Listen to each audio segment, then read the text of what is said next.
Digital photography made simple. Segment of Digital 1-to-1. Today I'm outdoors to show you the differences between direct sunlight and indirect sunlight, or what we call open shade. And I brought this gigantic umbrella to show you the differences between the two. The other light creates a hard contrast between the lighter and darker tones. But if we place our subject more into the open shade, like our umbrella, we are now using the indirect light to illuminate our image. In this sample, notice how we lost that hard look and that our contrast has become much less. Now we can see more of the flowers and the color range and the details. The same thing holds true when photographing people. If I remove my shade and use the direct sunlight for my image, my highlights will become much brighter.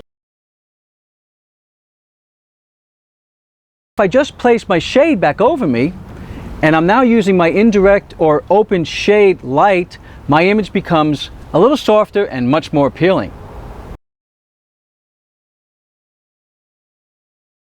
So with a little thought to how the sun is affecting your image, you can take a better photograph. Remember, open shade is where the sun is not directly shining onto your subject.